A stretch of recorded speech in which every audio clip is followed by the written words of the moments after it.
Hi, I'm Chris. I'm an Access and Participation Officer at the Office for Students, and I'm going to be talking through the student submission and where that sits within an Access and Participation Plan.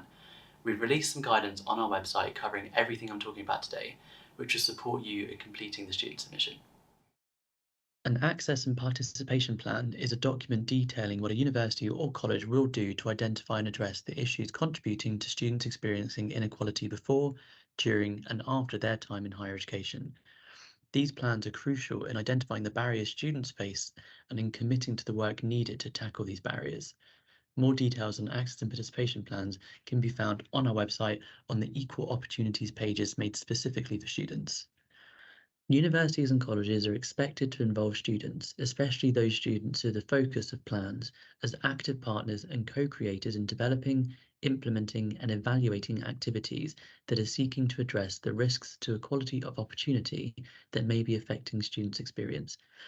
To ensure the student voice is heard, we also ask for an optional student submission, a separate document filled in by students and submitted alongside the plan. This allows students to express their views on the content of the plan and on the way in which their provider has engaged with them and involved them in the design of the plan. There's a template available for students to fill out, which I'll talk through shortly.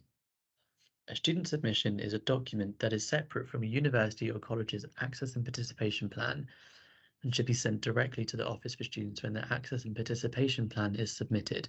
The student submission is not published.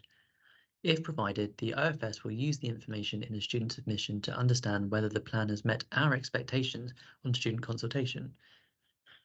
Universities and colleges are expected to make it clear to its students, student unions, associations, and representative bodies that they have had the opportunity to create a student submission and can access support.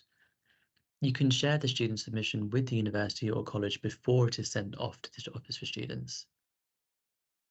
The first step in doing a student submission is to nominate a student contact. This can be done by the student union or student body.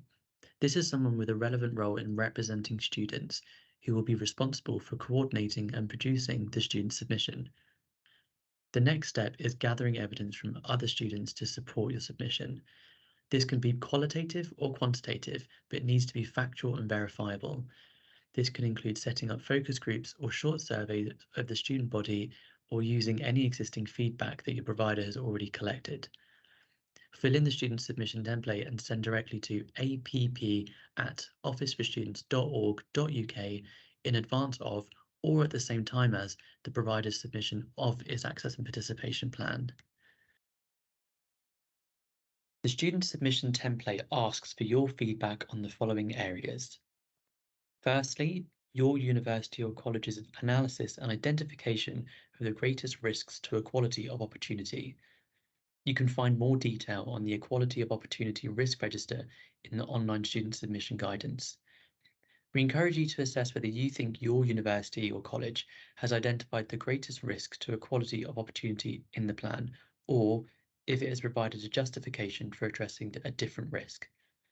Secondly, the credibility of the intervention strategies outlined by your university or college to address the risks to equality of opportunity.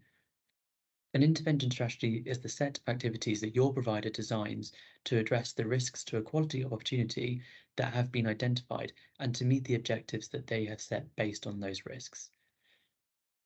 The template also asks for feedback on how effectively students have been engaged in the design of the access and participation plan and how confident students are that they will be appropriately involved in the delivery and evaluation of the access and participation plan.